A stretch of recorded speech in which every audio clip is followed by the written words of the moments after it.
Hello दोस्तों, जय हिंद। तो कैसे हैं आप सब?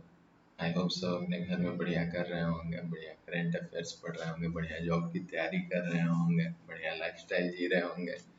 और अगर कोई दिक्कत है तो आप कमेंट में मुझे बता सकते हैं। चलिए, तो आज ये हमारा पोर्शन स्टार्ट करने वाले हैं द हिंदू पेपर का एनालिसिस, कुछ टॉप न्यूज़ और कुछ टॉप करेंट अफेयर्स।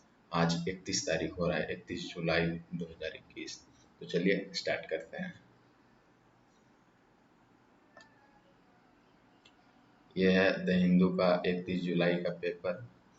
और इसमें अगर स्पोर्ट्स के लिए अगर बात करें तो आज का जो सबसे बड़ा न्यूज़ है स्पोर्ट्स में वो है Lovlina assures India for second medal.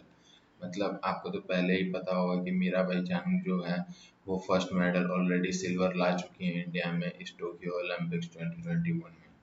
और अभी जो सेकंड मेडल इंडिया के लिए फिक्स हो गया है, मतलब अभी फिलहाल तो जो ब्रॉन्ज मेडल फिक्स हो गया है वो है लवलीना, जो लवलीना लेकर आएंगी। और लवलीना इंडिया में असम की रहने वाली हैं। ठीक है, तो ये लवलीना का पहले भी मैच हो चुका है और ये चाइनीज टाइपाई को 4-1 से हरा चुकी हैं। ठीक है, चाइनीज टाइपाई को 4-1 से हरा चुकी हैं और अब इनका अगला मैच वेडनेसडे को होगा। वेडनेसडे को यहाँ पे लिखा है कि the 23-year-old Assam will now take on the top-seeded business surname of Turkey in the semi-final on Wednesday। ठीक है, तो वेडनेसडे को इनका सेमीफाइनल मैच होने वाला है। और अगर ये सेमीफाइनल में जीत जाती हैं तो फिर एक सिल्वर फिक्स हो जाएगा। और अगर सेमीफाइनल में हार भी जाती हैं तो फिर एटलीस्ट एक ब्रॉन्ज तो फिक्स हो चुका है। ठीक है, तो पहला न्यूज़ ये है। दूसरा जो कल का टॉप न्यूज़ है वो है कि 99.4% स्टूडेंट्स पास हो गए हैं सीबीएसई के 12th एग्ज़ाम में। जैसा कि हम सब जान रहे हैं कि कल 30 जुलाई को सीबीएसई ने 2 बजे अपना 12th का रिजल्ट अनाउंस किया है। ठीक है, तो इसमें 99.37% पास हो चुके हैं। मतलब 99 पॉइंट अप्रॉक्स 4% स्टूडेंट्स इसमें पास हो चुके हैं 12th में। आपको पहले ही बता दूं कि जो कोविड टाइम चल रहा था और कोविड टाइम के कारण ही सीबीएसई ने इस बार 12th के कोई भी फिजिकल एग्जाम्स नहीं लिए। जो भी एग्जाम्स का सारा कुछ करना था वो प्रीवियस ईयर के मार्क्स के अकॉर्डिंग उसी बेसिस पे सारा इस बार का पेपर और इस बार का रिजल्ट हुआ है। ठीक है, इसमें एक डाटा ये भी कहता है कि whopping 70,000 students scored above 95 marks. मतलब ये एक बहुत बड़ा नंबर है कि 70,000 से भी ज़्यादा स्टूडेंट्स 95 मार्क्स से भी ज़्यादा लेकर आए हैं सीबीएसई में। ठीक है, सीबीएसई 12th एग्जाम में and over 2.2 lakh students and 70% of their class scored 90% this year। तो जैसा कि आप देख सकते हैं कि इस बार मार्क्स स्टूडेंट्स को बहुत बढ़िया आया है, तो स्टूडेंट्स भी इस बारे में पूरा खुश होगा, पूरा बढ़िया से एंजॉय कर रहा होगा अपने घर में। अगर आपके भी घर में किसी का 12th में मार्क्स आया है तो अपना उसका मार्क्स ज़रूर कमेंट करें हमारे चैनल पे इस वीडियो में। ठीक है, तो अभी जो हमारा अब एक नेक्स्ट न्यूज़ है वो है SC to hear plea against snooping next week. देखिए, आपको पता होगा कि से कुछ दिनों से मतलब जब से पार्लियामेंट में ये बिल लाने का बात हो रहा है या डिस्कशन कुछ हो रहा है, तो फिर गवर्नमेंट के जो अपोजिट में रूलिंग पार्टी है वो रूलिंग पार्टी कुछ भी होने नहीं दे रही है। तो वो क्यों नहीं होने दे रही है, उसके पीछे एक रीज़न ये है कि उनको लगता है कि जो उनके ऊपर गवर्नमेंट की तरफ से सर्वेलेंस हुआ है, मतलब जो उनकी जासूसी की गई है, जो जो इंटरसेप्शन हुआ है, तो इस अगेंस्ट में मतलब इसके लिए गवर्नमेंट के ऊपर मतलब रूलिंग पार्टी के ऊपर कुछ एक्शन लिया जाए, उसके ऊपर कमेटी बैठाई जाए, उसका चेकिंग हो। और इसीलिए सुप्रीम कोर्ट में अब ये मामला सीधा सुप्रीम कोर्ट पहुंच चुका है। और सुप्रीम कोर्ट के दो मतलब सुप्रीम कोर्ट के दो जो पत्रकार हैं वहाँ पे जो काम करते हैं, उन्होंने ही इसके अगेंस्ट में मतलब एक लीगल प्रोसीड्यूर चालू किया है। या तो यहाँ पे ये कहता है कि मतलब माना जा रहा है कि the probe sought into mass surveillance of over 140 targets. मतलब ये भी एक बहुत बड़ा नंबर है कि अगर ऐसे ही लोकतंत्र में, पहली बात कि आप किसी का प्राइवेसी और सिक्योरिटी के ऊपर आप हाथ नहीं डाल सकते हैं, और वो अगर आप करना है तो सिर्फ दो रीजंस में कर सकते हैं।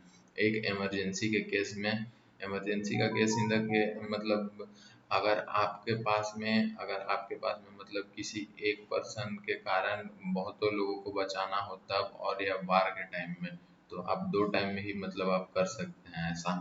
ठीक है, तो अभी फिलहाल तो ये चीज़ अभी फ्राइडे को आया है, मतलब कोर्ट में। अब फ्राइडे को ये कोर्ट में सुना जाएगा, इस फ्राइडे को। ठीक है, तो यहाँ पर एक चीज और बोलता है कि surveillance interception are justified only in case of public emergency और the interest of public safety. मतलब दो ही चीज़ों में आप ये सर्विलेंस या मतलब किसी के ऊपर निगरानी रखना आप ये कर सकते हैं। And the existence of such condition must be inferred reasonably and can not be determined सोलिली on the assessment of the government. और ये जो अगर हम इन दो चीज़ों को हटा दें, और अगर इन दो चीज़ों के अलावा आप किसी भी पर्सन पे, किसी भी इंडिविजुअल पे अगर आप सर्विलेंस रखते हैं, तो फिर ये पूरी तरह से मतलब ये किसी भी रूप में मान्य नहीं होगा और इसके अगेंस्ट में कार्रवाई होगी। फिर यहाँ पे कहा गया है कि द हैक और इंटरसेप्शन और description auction by the Pegasus spyware constitute a criminal offence. जैसा कि आप लोग, अच्छा आप पेगासस स्पाईवेयर के बारे में बहुत ज़्यादा नहीं जानते होंगे, तो मैं आज इस पे एक डिटेल्ड वीडियो लाने वाला हूँ। मे बी ये डिटेल्ड वीडियो दोपहर तक आ जाएगा। ठीक है, तो ये एक डिटेल्ड वीडियो होने वाला है पेगासस स्पाईवेयर को लेकर के, जिसमें आपको उसके बेसिक से लेकर के उसके टॉप तक आपको सारा कुछ पता होने वाला है। ओके, तो अगर हम लोग नीचे चलते हैं इसी इसी न्यूज़ में, तो हम लोग को ये पता चलेगा कि ये जो पेगासस का जो है, ये जो स्पाईवेयर है वो इजरायली स्पाईवेयर है। जैसा कि आप लोग यहाँ पर देख सकते हैं कि इजरायली पेगासस स्पाईवेयर, ये यहाँ पे लिखा हुआ है। ठीक है, तो ये भी एक कहीं ना कहीं मतलब चिंताजनक बात है कि इंडिया में तो जो हो रहा है सो हो ही रहा है, और डाटा इनका बाहर भी जा रहा है किसी के पास में, किसी कंट्री के पास में। तो मैं आपको बता दूं कि ये जो पिटीशन है, ये petition senior advocate Kapil Sibal के द्वारा किया जाएगा, हेड किया जाएगा। ठीक है, by chief justice of India N V Ramana. ठीक है, तो यहाँ पे ये लिखा है the petition was mentioned by senior advocate Kapil Sibal before a bench headed by chief justice of India N V Ramana. ठीक है, तो कहीं न कहीं अगर किसी के ऊपर ये सर्विलेंस होता है या किसी के ऊपर अगर जासूसी की जाती है, तो ये कोई बहुत बढ़िया बात तो है नहीं। मगर अब ये देखना है कि गवर्नमेंट इसके लिए क्या बोलती है, कि वो ऐसा क्यों कर रही है और वो ऐसा क्यों की है। ठीक है, तो हालाँकि इन सब चीज़ों को अगर साइड में भी रखें, तो मतलब ये ऐसा कोई राइट है नहीं अभी किसी के पास में। जैसे यहाँ पर हम लोग देख सकते हैं the spying has caused serious dents on the right to free speech and privacy। ठीक है, तो ये बिल्कुल सही बात है कि right to free speech and privacy पर ये जो स्पाईवेयर है या जो सर्विलेंस है, वो एक बहुत बड़ा आघात कर रही है। मतलब कि जो आदमी का जो फ्री सोचना है, फ्री करना है, फ्री प्रोटेस्ट करना है, उन सबको लेकर के एक बहुत बड़ा ये कंसर्न है। It has no legal basis, मतलब इसका कोई कानूनी बेसिस भी नहीं है। In fact legal regime for surveillance under section 5(2) of the Telegraph Act had been completely bypassed, civilians had become targets, it said। मतलब कहा जा रहा है कि ये जो इसका पहला बात तो कि इसका कोई लीगल मतलब लीगल बेसिस नहीं है, और फिर उसके बाद में ये भी कहा जा रहा है कि लीगल बेसिस ना हो है। और जैसा कि हमको पता है कि जो टेलीग्राफ एक्ट है, टेलीग्राफ एक्ट का अंडर सेक्शन 5(2) उसमें उसको भी ये बाईपास कर गया है। ठीक है, और इससे जितने भी सिविलियंस हैं उनको टारगेट किया जा रहा है। तो ये कहीं ना कहीं बहुत बड़ा कंसर्न है अभी इंडिया में, मतलब सभी के सामने। कि ऐसे अगर हमारा इंफॉर्मेशन, हमारा डाटा अगर किसी और के पास चला जाता है तो लोगों को वो पूरी तरह से हैक कर सकते हैं, एक तरह से देखें तो। ठीक है, जैसा कि मैंने पहले भी बता दिया कि 99.84% स्टूडेंट ने ट्वेल्थ में सीबीएसई के ट्वेल्थ में पास कर लिया है। तो ये न्यूज़ तो मतलब बहुत बढ़िया न्यूज़ है, मतलब सभी को कॉन्ग्रेचुलेशंस, आपने इतना बढ़िया किया है। उसके बाद हम लोग अगली न्यूज़ पे आते हैं। तो अगले न्यूज़ है दिल्ली यूनिवर्सिटी का कट ऑफ को लेकर के। तो इसमें बताया जा रहा है कि cut off for many UG courses likely to go up in the Delhi University. और ये जाने के पीछे एक रीज़न ये भी है कि जो सीबीएसई बोर्ड की रिजल्ट्स आए हैं वो, क्योंकि सीबीएसई बोर्ड्स के रिजल्ट में अप्रॉक्स 70,000 स्टूडेंट ने 95% से ऊपर स्कोर किया है। तो ये भी एक कहीं ना कहीं रीज़न है। इसमें बताया जा रहा है कि principal cite for more CBSE students scoring over 95 as reason. तो जैसा कि आप लोग देख सकते हैं कि जो मैंने बताया कि 70,000 सीट्स हैं और यहाँ पर ऑलरेडी 70,000 से ऊपर स्टूडेंट्स ने 95% से भी ज़्यादा स्कोर किया है सीबीएसई में। हाँ, आपको एक न्यूज़ और सुनकर हैरानी होगी कि Delhi police officer divides on Asthana appointment as chief. तो दिल्ली पुलिस में चीफ कमिश्नर के रूप में अस्थाना को ये मिस्टर अस्थाना को ये वहाँ पे अपॉइंट किया गया था, मगर दिल्ली जो गवर्नमेंट है वो इस बात के बिल्कुल अगेंस्ट में चली गई है। वो इसलिए क्योंकि पहले आपको बता दें कि अस्थाना है कौन। मिस्टर अस्थाना जो है वो 1984 बैच के आईएएस ऑफिसर हैं, मतलब गुजरात कैडर के आईपीएस ऑफिसर हैं, सॉरी आईपीएस ऑफिसर हैं। और कुछ दिन पहले ही उनको मिनिस्ट्री ऑफ होम अफेयर्स के थ्रू दिल्ली में as a chief commissioner appoint किया गया था, जबकि ऐसा नहीं हो सकता है। मतलब कुछ कारणों से दिल्ली में ऐसा हो नहीं सकता है। ठीक है, ठीक है।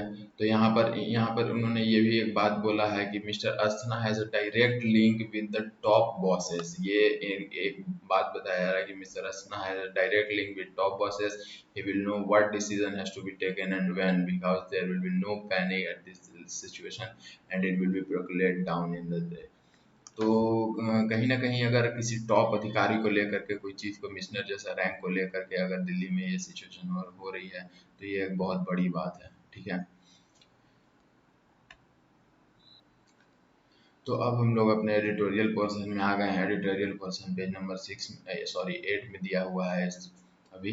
तो एडिटोरियल पोर्शन में आज हम लोग दो आर्टिकल देखने वाले हैं। पहला article law and law makers, और दूसरा आर्टिकल जो इसके नीचे जस्ट नीचे है वो है पैचवर्क प्रोग्रेस। ठीक है, तो ये दो आर्टिकल हम आज देखने वाले हैं। तो पहले तो जान ले कि लॉ एंड लॉ मेकर्स को किस लिए लिखा गया है। मैंने आपको इससे पहले के भी एनालिसिस में बताया था कि जो केरला में जो 2015 में जो राइट्स हुआ था, मतलब राइट्स नहीं कह सकते हैं, जो पार्लियामेंट के अंदर हंगामा हुआ था उसमें कुछ एमपीज एमएलए ने मतलब वहाँ पे क्रिमिनल एक्ट, मतलब एक तरह से क्रिमिनल प्रोसेस पे आ गए थे। वो इसलिए कहा जा रहा है क्योंकि उन्होंने पब्लिक प्रॉपर्टी को नुकसान पहुंचाया था उस पार्लियामेंट में। एज अ सेशन, अगर पार्लियामेंट में कोई भी सेशन होता है तो वहाँ पे बिल्कुल ये राइट रहता है कि आप अगर चाहें तो वहाँ पे विरोध कर सकते हैं, मगर विरोध किसी भी एक ऐसा सिचुएशन पे चला गया जिसमें कि पब्लिक प्रॉपर्टी नुकसान होने लगा, तो ये बहुत ही शर्म वाली बात है कि जो लॉ मेकर्स हैं वो खुद लॉ का अपना सम्मान नहीं कर रहे हैं। ठीक है, तो इसी पर ये आज आर्टिकल निकला है कि लॉ एंड लॉ मेकर्स। इसमें लिखा गया है, अब ये मामला सुप्रीम कोर्ट में पहुंच चुका है। तो इसमें बोला गया है कि supreme court is right in saying legislative privilege can be cover for crime in the house. मतलब सुप्रीम कोर्ट ने ये क्लियर वो बोल दिया है कि जो लेजिस्लेटिव प्रिविलेज है, जिस तरह हम लोग को पता है कि एमपी एमएलए को या जो भी पॉलिटिशियंस हैं उनको लेजिस्लेटिव प्रिविलेज मिलता है। ठीक है, तो वो ये इस बात को कवर नहीं कर सकता है कि आप अगर मतलब पार्लियामेंट में है, हाउस में है, चाहे राज्यसभा में हो चाहे लोकसभा में हो, तो आप कोई भी क्राइम कर सकते हैं। ठीक है, तो ये एक मतलब बहुत बड़ा और बहुत बेसिक सा बात है कि अगर लॉ मेकर्स ही लॉ की धज्जियां उड़ाने लगेंगे तो फिर आम जनता क्या ही करेगी। तो कहीं ना कहीं ये हमारे लिए कंसर्न भी है। तो अगर मैं आपके इस डिटेल के बारे में बता दूं, जैसा कि मैंने पहले भी बता चुका हूँ कि यहाँ पे जो एलडीएफ थी, जो लेफ्ट डेमोक्रेटिक फ्रंट थी केरला में, उसने ऐसा किया कि left LDF government in Kerala has suffered setback as strongly favored the withdrawal case of 6 members out against protested in the assembly on March 13, 2015। तो ऐसा हमारे पास में वहाँ पे हुआ था, जो कि अभी भी अगर पावर में है तो अभी भी सीएम से वहाँ पे पूछा गया कि आप क्या चाहते हैं कि जो आपके एजुकेशन मिनिस्टर हैं उन्होंने ऐसा किया है तो आप उसका रिजिग्नेशन लेंगे या नहीं। तो उन्होंने इस बात को कहते हुए जवाब दे दिया कि जो सुप्रीम कोर्ट है, सुप्रीम कोर्ट पे इस पे एक बार फिर से पुनर्विचार करना चाहिए और फिर से इस केस को समझना चाहिए, जो ये केस जो है वो गलत पेश किया जा रहा है, ऐसा करके उन्होंने इस बात को टाल दिया। ठीक है, तो मैं आपको बता दूं कि जो वो क्राइम हुआ था, जो पब्लिक प्रॉपर्टी का नुकसान हुआ था, वो अप्रोक्स 2,20,000 इंडियन रुपीस का हुआ था। तो 2,20,000 इंडियन रुपीस का उन्होंने पब्लिक प्रॉपर्टी का नुकसान किया है, वो भी पार्लियामेंट के अंडर में ही। ठीक है, तो ऐसा अभी तक कोई कानून नहीं है, बट एक बात बोला जा रहा है कि under the IPC and destroying public property under the prevention of damage to public property act 1984 हम लोग उस पर कार्रवाई करेंगे और उस पर केस रजिस्टर हो चुका है। ठीक है, तो ये कहीं ना कहीं एक मतलब बहुत बहुत मेन और बहुत बेसिक सा बात है कि अगर लॉ मेकर्स ही लॉ की धज्जियां उड़ाएंगे तो फिर आम जनता क्या करेगी। ठीक है, यहाँ पर एक और बात है कि जो लेजिस्लेटिव प्रिविलेज है जो पार्लियामेंट में मिलता है, मतलब फ्री स्पीच का और नेसेसरी एलिमेंट्स, तो वो जो है ये डिफिकल्ट कर रहा है, मतलब किसी भी पार्टी को कि आप एक अपना जो राइट है, अपना राइट का यूज करते हुए आप किसी क्रिमिनल एक्ट को आप प्रोसेस कर रहे हैं, वो भी पार्लियामेंट के अंदर।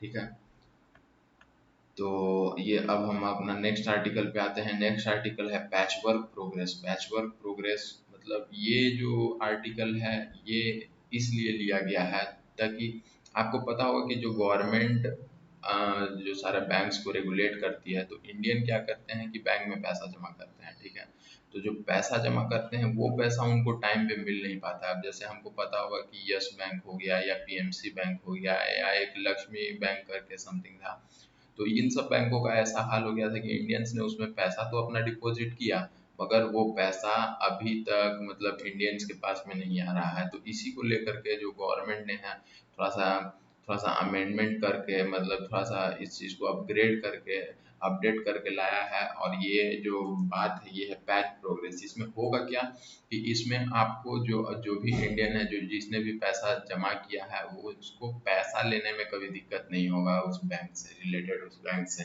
वो 90 डेज के अंदर, डेडलाइन के अंदर पैसा ले सकते हैं और गवर्नमेंट बैंक को ये पैसा देना है। और 90 डेज के बाद अगर मतलब अगर 90 से 91 डे हो जाता है तो फिर आपका जो एस्टिमेट है, जैसे अभी कुछ चीज़ पे एस्टिमेट वो लगाया गया है, मतलब कि आप इतना ही पैसा निकाल सकते हैं। तो उस टाइम में ये हो जाएगा कि अगर आपका 91 डे हो गया तो आप 5 लाख तक का पैसा एक बार में, 5 लाख तक का रुपया एक बार में आप निकाल सकते हैं।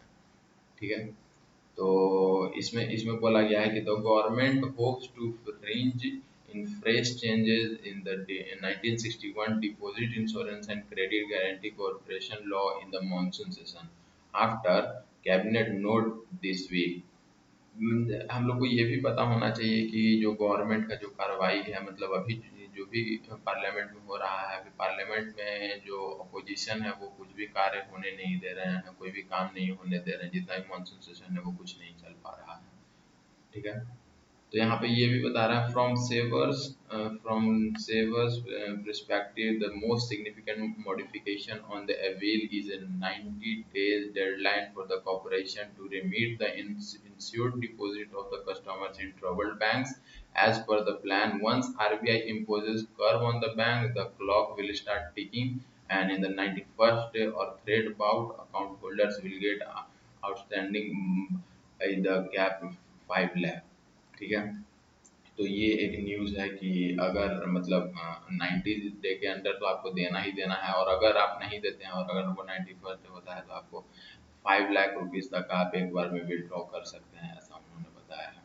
जो डाटा है हमारे पास में, उस डाटा में ये कहा गया है कि as per the RBI data insured 76.21 lakh crore or almost 51% deposits are insured, but 98.3% account balance of 5 lakh or less।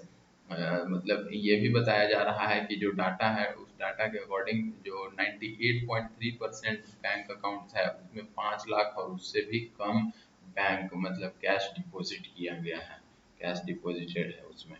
ठीक है, तो ये एक कहीं ना कहीं बढ़िया न्यूज़ तो है, मगर इसमें ये भी देखा जाना चाहिए कि ये सही तरह से वर्क करे, सही तरह से ये सामने मतलब किसी भी आदमी को कोई प्रॉब्लम ना हो अपना पैसा लेने में, अगर वो किसी भी बैंक में जमा करते हैं तो अभी ये हमारा ये नया न्यूज़ पे आ रहे हैं जो जिसमें इंडिया और चाइना का आज मीटिंग है, 12th राउंड का मीटिंग है आज यहाँ पे चाइना के पास में ही एक बॉर्डर पे। तो ये मीटिंग हो किस लिए रहा है ये भी देखा जाएगा। ये मीटिंग हो रहा है सेकेंड फेज ऑफ डिसएंगेजमेंट को लेकर के। मतलब आपको तो पता ही होगा चाइना के साथ में इंडिया का हमेशा से ही क्लैश होते रहा है। वो कभी भी इस बात को मानती नहीं है कि उसने कुछ गलत किया है, जो कि गलती हमेशा उसी का रहता है। तो आज ये मीटिंग होने वाला है 10:30 में 10:30 पर। ये डिफेंस ऑफिशियल्स का मीटिंग होने वाला है। कहाँ पे होने वाला है ये भी मैं आपको बता देता हूँ। ये मीटिंग मोल्डो में होने वाला है, Moldo in the China side, Moldo in the China side opposite of Chushul. और ये मीटिंग 10:30 बजे होने वाला है। ठीक है, तो ये जो मीटिंग है ये मतलब थोड़ा सा डिस्प्यूट वाला मीटिंग है, मगर यहाँ पर हम लोग का मेन प्रॉब्लम मतलब मेन सॉल्यूशन पे फोकस करना है हम लोग को प्रॉब्लम का। और मेन यही देखना है कि आज जैसे जिस तरह से चाइना क्लैश करते रहता है उस तरह से दोबारा से कभी कोई क्लैश ना हो। ठीक है, तो ये हो गया। एक हमारे पास न्यूज़ और है और वो न्यूज़ है, सॉरी, हाँ वो न्यूज़ यहाँ पे है जो Google removed over 1.5 lakh content pieces. तो गूगल अपने पास से 1.5 लाख कंटेंट पीसेस को हटा दिया है, और वो इसलिए हटाया है, मतलब वो इसलिए वहाँ पर से डिलीट किया है या रिमूव किया है क्योंकि कुछ तो कंप्लेंट्स के ऊपर हुआ है जो मैं जिन उनके पास कंप्लेंट्स आया है, और कुछ चीज़ इसलिए हुआ है क्योंकि वहाँ पे जो इनको इंडिया का जो नया एक्ट है, इंफॉर्मेशन एक्ट जो अमेंड करके उनको पास में गया है, उसके अकॉर्डिंग ये कॉपीराइट का मामला है। तो बहुत सारे चीज़ कॉपीराइट के कारण और बहुत सारा इनके पास से कंप्लेंट्स के कारण में हटाया गया है। हालांकि इसमें कुछ बेसिक इन्फॉर्मेशन बहुत ज़्यादा नहीं दिया गया है, बट जो रिपोर्ट है उसमें कहा गया है कि Google remove 71,132 pieces of content for its platform following 34,883 complaints received from individuals user located in India। ठीक है, तो ये बात है कि जो 34,883 कंटेंट को हटाया गया है वो यूज़र के कंप्लेंट के कारण, और 71,132 कॉपीराइट्स और इन सब चीज़ों के कारण में हटाया गया है। तो आज का एडिटोरियल पोर्शन मतलब आज का न्यूज़ एनालिसिस हम यहीं पे ख़त्म करते हैं। तो आप आज मुझे बताना कि आपको ये सारा पोर्शन कैसा लगा। कुछ का अगर सजेशन होगा तो आप कमेंट बॉक्स में नीचे कमेंट कर सकते हो, और लाइक और सब्सक्राइब कर दो। Thank you.